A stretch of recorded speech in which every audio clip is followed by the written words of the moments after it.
आवाज कोणाचा आवाज जनतेचा दाही दिशातून घुमला राष्ट्रवादी पुन्हा प्रगतीच्या वाटेने जाऊया साथीने एका मुखाने हो बोला राष्ट्रवादी पुन्हा आवाज कोणाचा आवाज जनतेचा दाही दिशातून घुमला राष्ट्रवादी पुन्हा प्रगतीच्या वाटेने जाऊया साथीने एका मुखाने हो बोला राष्ट्रवादी पुन्हा आता मग हटायचं नाही विचार काय करतोय समजदार राजा सरकार पुन्हा आणायचं हाय सांगायचं हाय अवघा महाराष्ट्र माझा एक एक जण तन मन धन विसरून झुंजाया आवाज कोणाचा आवाज जनतेचा काही दिशातून घुमलाय राष्ट्रवादी पुन्हा प्रगतीच्या वाटेने जाऊया साथीने एका मुखाने हो बोला राष्ट्रवादी पुन्हा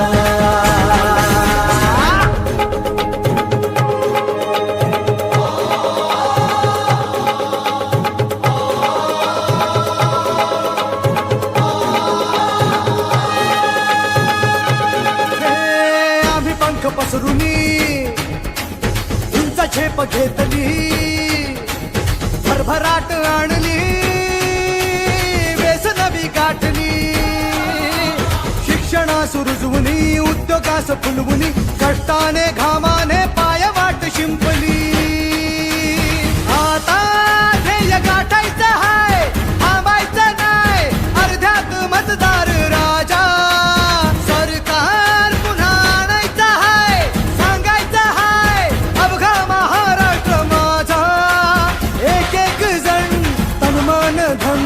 विसरून झुंजाया आवाज कोणाचा आवाज जनतेचा दाही दिशातून घुमलाय राष्ट्रवादी पुन्हा प्रगतीच्या वाटेने जाऊया साथीने एका मुखाने हो बोला राष्ट्रवादी पुन्हा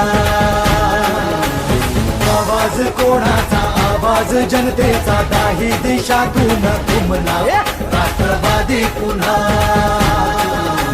प्रगतीच्या वाटेने जाऊया साथीने एका मुखाने हो बोला राष्ट्रवादी पुन्हा राष्ट्रवादी पुन्हा राष्ट्रवादी पुन्हा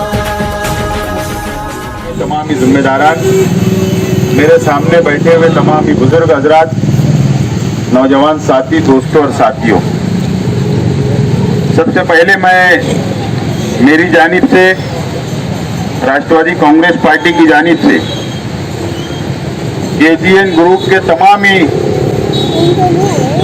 नौजवान साथियों का और इस इलाके की आवाम का मैं शुक्रिया अदा करता हूं कि आज आप लोगों ने मुझको मेरी पार्टी के अहदेदारान को बुलाया आप लोगों ने मेरा इस्तेकबाल किया हमारे साथियों का इस्तेकबाल किया मैं आप लोगों का बहुत बहुत शुक्रिया अदा करता हूं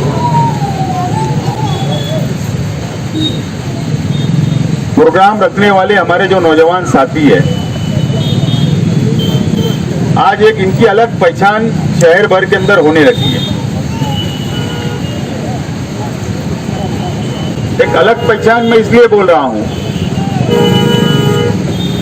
कि जो मालेगांव शहर के अंदर बरसा बरस से नहीं हो पाया यहाँ पर तमाम ही यूनियन के जिम्मेदारान मौजूद है तमाम ही साथी हमारे मौजूद है जो मालेगांव शहर के अंदर हम्माल माल वातुक यूनियन जो रजिस्टर की गई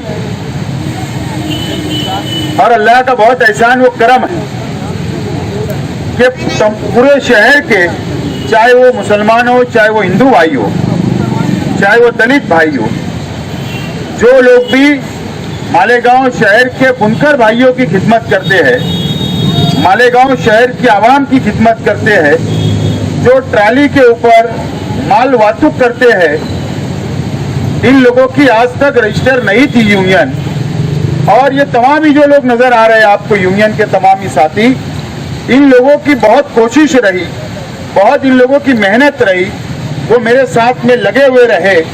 और हमने जब काम की शुरुआत की तो किसी को ये लगता नहीं था, जब पहली मीटिंग हम लोगों ने बुलाई तो पहली मीटिंग तो हम लोगों को मुलतवी करना पड़ा, कैंसिल करना पड़ी, क्योंकि कई साथी उसके अंदर मौजूद नहीं थे। याद है आपको, मीनारा होटल के सामने हम सड़क के किनारे बैठे हुए थे।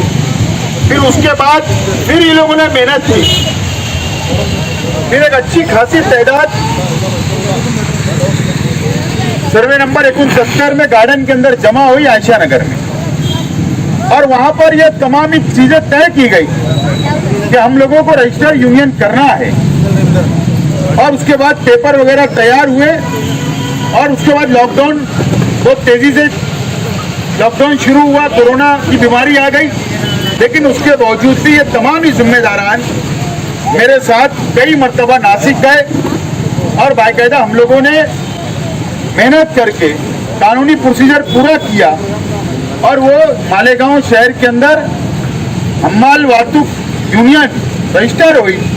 और आज अल्लाह का बहुत एहसान व करम है कि पिछले 15 दिन पहले एक बड़ा प्रोग्राम हुआ, जो पूरे शहर के तमाम ही हमारे हम्माल भाई जमा हुए। और उसके बाद पिछले हफ्ते जुमा के दिन इनका सेंट्रल ऑफिस का भी इब्तिदा अमल में आया। और आज अल्लाह का बहुत एहसान है कि इलाके वाइज जो हमारे इस इलाके के अंदर रहने वाले तमाम ही हमारे जो साथी है, उन लोगों ने ये प्रोग्राम को तरतीब दिया और हम लोगों का इस्तकबाल रखा। मैं दोबारा इस बात का आप लोगों को यकीन दिलाता हूं कि आप लोग इत्मीनान रखिए। मैंने पहले भी कहा कि आपके कोई भी मसाइल हो, हर मसाइल के लिए, हर मामले के लिए यूनियन के तमाम ही साथियों के लिए इंशाअल्लाह मैं आप लोगों के और मेरी पार्टी आपके साथ में खड़ा रहेगी। इस बात का मैं आप लोगों को यकीन दिलाता हूं। और आप लोग खुद फर्क महसूस करेंगे। जो आपका पहले रोजगार था, वो रोजगार के अंदर क्या तकलीफ आती थी, क्या मुसीबत आती थी, क्या आपके मसाइल आते थे। और रजिस्टर यूनियन होने के बाद जब आप एक प्लेटफार्म पर आ गए, आप लोग एक जगह जमा हो गए, एक छत के नीचे जमा हो गए, तो आप लोगों को ये बात आप लोग महसूस करेंगे, चाहे वो वेयर हाउस वाले हो, चाहे वो कारखानेदार हो, चाहे वो और कोई लोग हो, आपके तरफ देखने का नजरिया, आपके से बात करने का नजरिया, आप लोगों के साथ में बर्ताव, आपको खुद तब्दीली नजर आ रही होगी। क्योंकि उनको ये बात समझ चुकी है कि अगर हम लोगों ने इनके साथ भेदभाव किया या इनको तकलीफ दी, तो ये लोग अब एक छत के नीचे आ चुके हैं। ये जब चाहेंगे, जब ये शहर बंद कर सकते हैं, कारोबार बंद कर सकते हैं। और कोई नाजायज मुतालबा लेकर कारोबार बंद करने की बात नहीं, बल्कि जायज मुतालबा लेकर ये कारोबार भी बंद कर सकते, या हड़ताल भी कर सकते। ये शहर का, इस इलाके का माल उस इलाके के अंदर, और फाटे का माल गांव के अंदर जब ये चाहे जब बंद कर सकते हैं। अब ये खुद पावर में आ गए, ये खुद इनकी ताकत बन चुकी।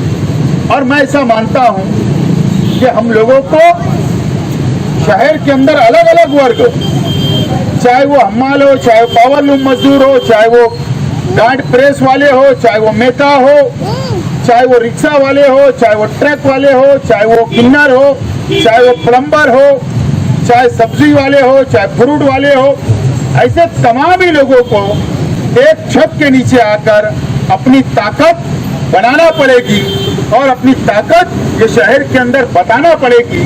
और जब जाके तुम्हारे मसाइल हल होंगे, नहीं तो कोई भी, ये दुनिया बहुत सीधी उधी नहीं है। आप चाहोगे कि नहीं हम जबान से बोलेंगे, मुतालबा करेंगे और मिल जाएगा, ऐसा नहीं होता इस दुनिया के अंदर। और इस शहर के अंदर तो कभी नहीं होता ऐसा। जब तक अगर डब्बे में से घी निकालना है तो उंगली सीधी करके निकालोगे तो नहीं निकलेगा, और डब्बे में जब तुम उंगली डालोगे तो हाथ टेढ़ा करेंगे तो घी निकलता है।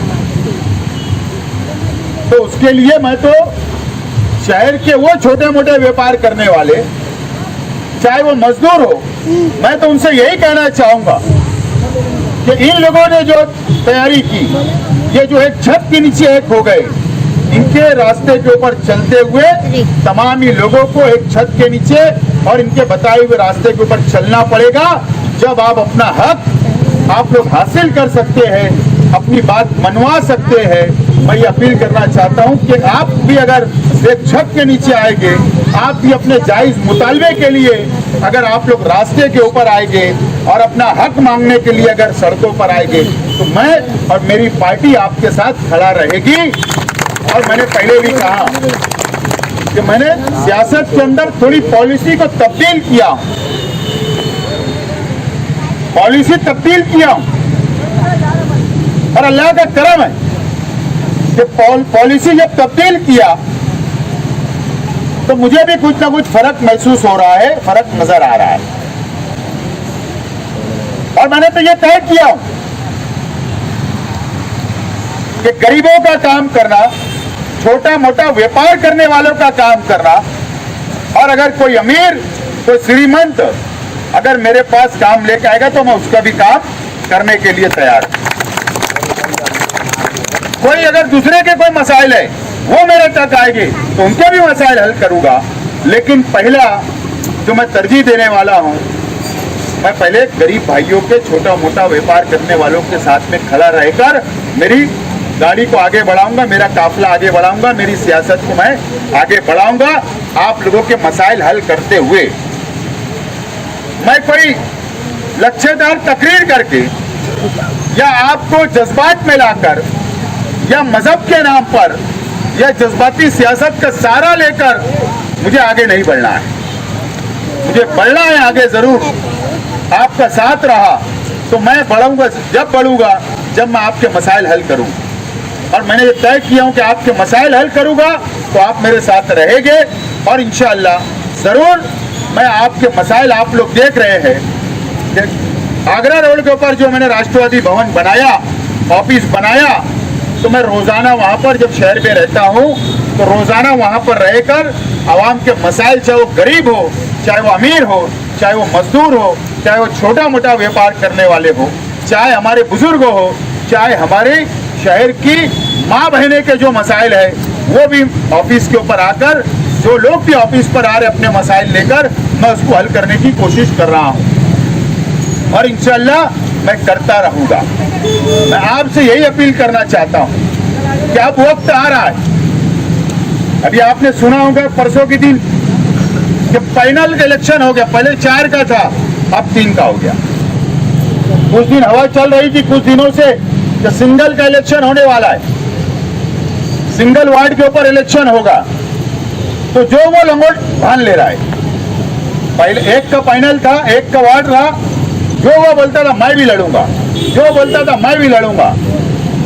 मुझे कोई पार्टी की जरूरत नहीं, कोई लीडर की जरूरत नहीं, सब लंगोट बांधकर दंगल में उतरने के लिए तैयारी कर रहे थे। लेकिन जैसे ही 3 का फाइनल हुआ, अच्छे अच्छे सुरमा,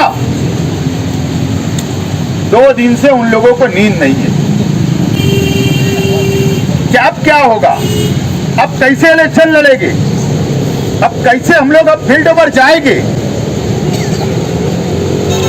लेकिन मैंने ये पहले से बोलते आ रहा हूं, आज भी बोल रहा हूं कि शहर की अपोजिशन पार्टियां जैसे असेंबली के अंदर एक प्लेटफार्म पर वो लोग आए थे, एक जगह जमा हुए थे और मेरा मुकाबला करने के लिए इनको एक होना पड़ा था। लेकिन अल्लाह का करम है कि हम अकेले थे, मैं और मेरे साथ आप लोग थे, और हमने इनका मुकाबला किया। और अल्लाह का करम है, अगर आप लोगों का साथ रहा, आप लोगों ने वापस मेरा साथ दिया, तो आज भी हम लोग उनका मुकाबला करने के लिए तैयार है।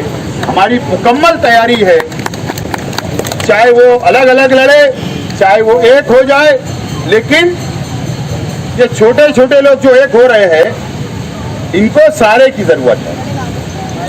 ये सारे बिगर चुन कर नहीं आएंगे, इनका कोई बुनियादी काम नहीं है, इनकी कोई सियासी वजूद इनका नहीं है, ना इनकी कोई पकड़ है, ना ये आवाम के काम करते हैं, ना ये गरीबों के काम करते हैं। बस इलेक्शन आता, रुपया पैसे के बल के ऊपर चुन कर आ जाना और उसके बाद सबको ब्लैकमेल करना लीडरान को, और कारपोरेशन में सत्ता के अंदर हिस्सेदारी मांगना, यह असल में कुछ लोगों ने शहर के अंदर सीखा है। और इसीलिए कोई बोलता मैं 5 सीट लड़ाऊंगा, कोई बोलता मैं 6 सीट लड़ाऊंगा, कोई बोलता मेरे घर की 4 सीट रहेगी। इसके लिए कि अगर सीट 5-7 आएगी तो फिर ब्लैकमेल करके, किसी को सपोर्ट करके इख्तियार के अंदर हिस्सेदारी मांगना और कारपोरेशन में लूटमार मचाना, ये कुछ लोगों ने शहर के अंदर सीख लिया है और उनके बताए हुए रास्ते के ऊपर कुछ लोग आगे बढ़ रहे हैं। लेकिन इस मर्तबा आप लोगों को ये तय करना होगा कि कोई रिश्तेदारी नहीं चलेगी, कोई बिरादरी नहीं चलेगी, कोई मसलक नहीं चलेगा। जो हमारा काम करेगा हम उसके साथ रहेंगे, ये नारा आपको देना होगा। जब हम इस शहर का विकास कर सकते हैं, शहर का डेवलपमेंट कर सकते हैं, ये बात आप लोगों को भी और हम सब लोगों को तय करना पड़ेगी। नहीं तो होता ही है कि इलेक्शन करीब आता है, कुछ लोग मसलक में बांटने की कोशिश करते, कुछ लोग बिरादरी के अंदर बांटने की कोशिश करते और कुछ लोग रिश्तेदारी के अंदर बांटने की कोशिश करते। नुकसान किसका होता? असेंबली के अंदर नुकसान किसका हुआ? नुकसान इस शहर की आवाम का हुआ, नुकसान ये शहर के गरीबों का हुआ, नुकसान छोटा मोटा व्यापार करने वालों का हुआ, नुकसान बड़े लोग का नहीं होता। अगर नुकसान की अगर मार किसी को झेलना पड़ती है, नुकसान किसी को उठाना पड़ता है तो गरीब को उठाना पड़ता है। इसके लिए मैं आज आप लोगों से अपील करना चाहता हूं कि आप लोग राष्ट्रवादी कांग्रेस पार्टी के ऑफिस के ऊपर जो भी तुम्हारे मसाइल हो वो लेकर आइए। मैं जब शहर में रहता हूं वहां बैठता हूं, रात में, शाम में, मगरिब बाद से रात 10, 11, 12, 1, 1:30, 2 बजे तक मैं बैठता हूं, जब तक आवाम रहती, और मैं मसाइल हल कर रहा हूं। और इंशाअल्लाह ज़रूर आप लोग भी अगर आएंगे तो मसाइल मैं हल करूंगा। और मैं ये अपील करता हूं कि आप राष्ट्रवादी कांग्रेस पार्टी का मेयर हम लोगों को इस शहर के अंदर कारपोरेशन पर बैठाना है, तो ज़रूर मुझे उम्मीद है कि आप लोग साथ देंगे।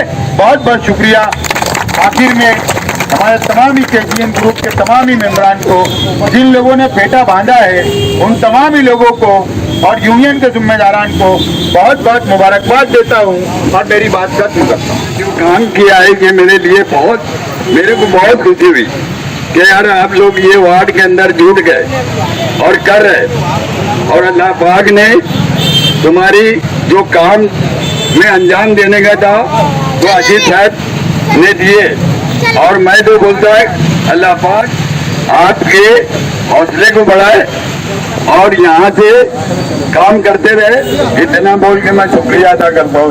साथियों, ऐसा कोई भी भाई और बहन कोई भी महल्ले में चंदा करते हुए देखे तो आप लोग बिना झिझक हमारे ट्रस्ट में भेजिए, हम लोग उनकी पूरी रहनुमाई करेंगे।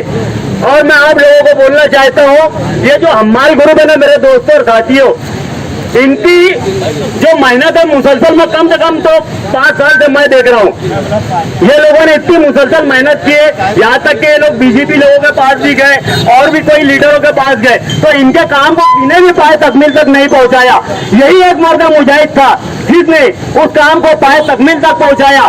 तो मेरा बोलना ये है मेरे दोस्तों और साथी, इन्होंने भी शेख आसिफ साहब के साथ कंधे से कंधा मिलाते हुए इतनी मेहनत करना चाहिए कि मेरे दोस्तों और साथियों, अगर इनकी कोई अड़चन की जरूरत पड़ जाए तो इतनी इकाई होना चाहिए कि मालेगांव में चक्का जाम होना चाहिए,